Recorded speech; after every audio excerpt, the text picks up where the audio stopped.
Hi, this is Harsha Ranga and welcome to my professional practice presentation. So now we are going to discuss about my strengths and weaknesses. So I've established my strengths and weaknesses through career assessments in employability page of NTU now, interacting with new people, joining the gym and part-time job. By the above mentioned activities, I've discovered my main strengths are that I can speak with new people and can make friends easily. I'm very interested to change myself in any way so that I can progress in my life. So I discovered my main weaknesses are I have a low emotional stability and I have low conscientiousness. So I was trying to improve them through my course journey, and I think now I'm progressed in handling them. The main things I've added in my personal development plan are communication skills, skills related to management studies, time management, which is mainly punctuality, and the other thing is money management. So I added communication skills in my personal development plan because even though I can speak to the new people and can make them friends easily, I just can't. I feel I don't know like how differently we can speak or how differently we should speak to different kind of people. And coming to the skills related to management studies, in my undergraduation I have done my undergraduation in information technology and moved to new area, that is MSc management, which is nowhere related to information technology. So improving myself in management studies and gaining skills in them will be helping me in developing me. So I have added skills related to management studies in my personal development plan. And coming to money management, so I have moved to the new country from my home country, so managing money is will be quite difficult in the new countries as we don't get any much help from the others. So I added money management also in my personal development plan. To address my plan, the main CPD activities I've added to myself are the LinkedIn courses, trying to meet new people, attending job fairs, attending seminars in university, joining gym, joining the part-time job. So the main reason I've chosen LinkedIn courses is the LinkedIn will be having a various number of management related courses in addition to what I'm studying in my MSc management.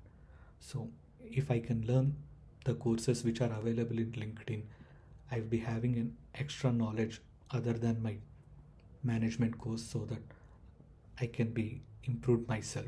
So trying to meet new people.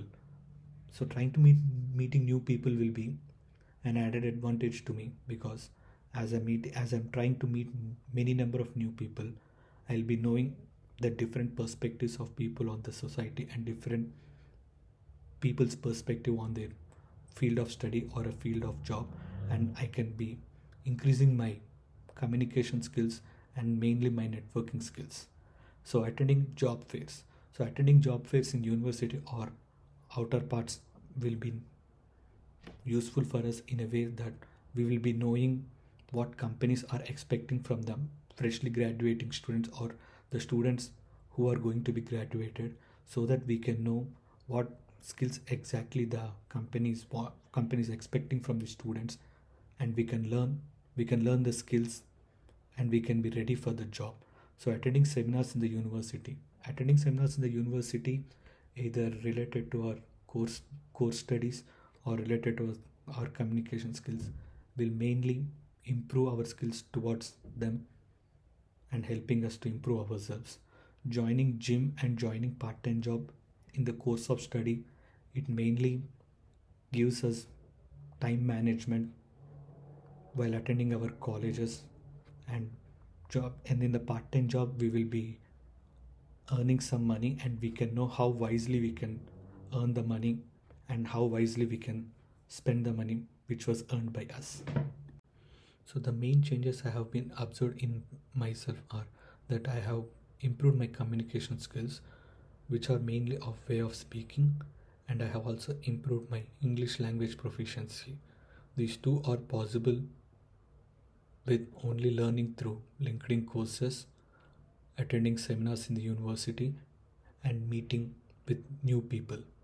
So the next is the spending money wisely by earning self, which is possible only through joining in a part-time job, and maintaining punctuality, which is a main thing of time management I have gained through attending my gym and part-time job whilst I am studying at the university.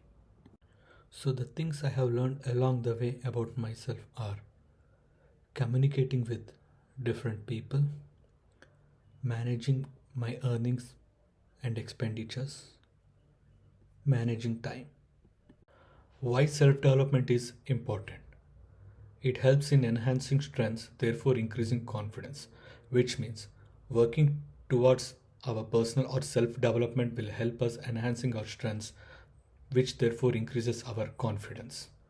The next is our lifestyle will be improved.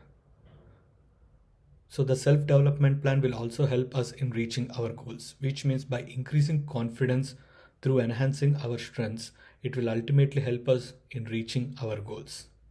The next is we will be improving our career prospects, which means by being committed to our personal or self development plan, we will be able to demonstrate the same dedication and ability to learn and grow in our professional life, which is mainly required to employees, which will be ultimately increasing your place in your professional development.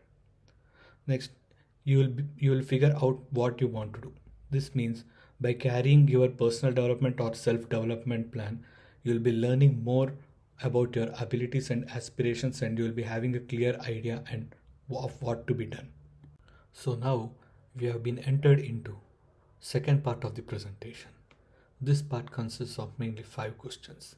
And the first question is, what research have you done to understand United Nations Sustainable Development Goals and why they matter? So in the first semester, the programs which were held by the university helped me learn a lot about United Nations Sustainable Development Goals. Raising awareness is main step towards resolution of any problem. People have never heard about the concept of the 17 United Nations Sustainable Development Goals, which is used to have a shared global agenda. So the next question or next part is reflecting on my knowledge and experiences this year in the NTU. How could I make difference in relationship to the global goals in the chosen profession in the future? So the kind of profession which I have chosen to work in future, it deals with more amount of energy, therefore it requires more number of fossil fuels, which eventually releases more amount of heat to the environment. So I'll be trying to make my workplace to be more sustainable by installing the solar panels and making use of turbines, which turns the heat generated in my workplace to electricity, and therefore it will be reducing the usage of the fuels like petrol, diesel and other kind of fuels. At my workplace, I'll be trying to arrange as many number of possible of social awareness activities which are mainly useful in development of poor people, so that this will be instilling a thought in my employees and making them to think about poor people, and they will be doing some activities which will be helpful for the poor people. And also I'll be installing some donation campaigns in my office and collect donations from the employees and giving the donations received by them to any NGOs which are working for the development of the poor. And I'll also make sure that there will be adequate employment available in my workplace with decent economic growth, which will be helping in accomplishing the United Nations Sustainable Development Goals, which will be helping in industry, innovation and infrastructure, affordable and clean energy, decent work and economic growth, sustainable cities and communities, climate action respectively. So the next part is about what do I understand by the term responsible management and why do I think it will be matters most important in the business. So according to me, responsible management is a kind of management which is trying to make balance between the interests of the whole world, which includes people, businesses, and the environment in order to survive for the benefits of the both present and the future generations which are living on the earth. So a responsible management is very important in the business because a responsible business will increase the trust and improves connections with its stakeholders on all levels, who include consumers, workers, investors, and communities in which the business work, which will be resulting in higher value of the particular business over the time. So the next part is describing a situation where I had to solve a problem as a team. What did I do? What was the result? And what might I have done differently? So there is this kind of situation in which a customer tried to steal groceries of my own supermarket, and I was informed by the security team through walkie-talkie, who observed the incident through CCTV camera, and therefore I could go there and prevent the theft from my supermarket. So the different thing I could have done is like I could appoint more number of personnel in the section of the building so that there could be less number of chances or no chance of being theft of groceries at my place. So the next part is about the most important characteristics of successful managers and reflection about to those characteristics. So according to me, the most important characteristics for successful managers are good communication skills, respect for co-workers, organizations. So good communication skills does not mean only to include communicating the job responsibilities and expectations of the employees. It also includes listening about the employees' problems in work and employees' progress in work and working with them as a team to produce higher results and producing results on time. You should always schedule regular meetings with your team members to know their progress of their work and work harder in order to achieve them on time. So respect for co-workers. As being a manager, you should maintain a healthy and respectful workplace, as it is an important quality of a manager.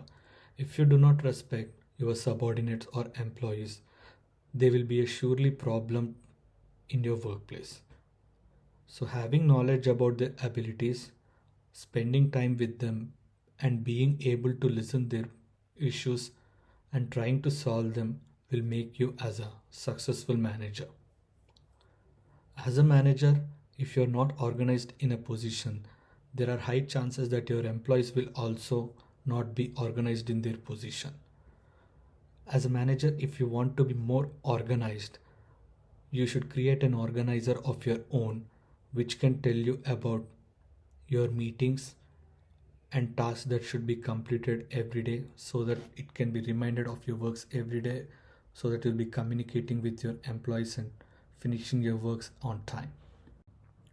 So thank you for giving me this opportunity of exploring my professional journey in the interview and about the interview questions.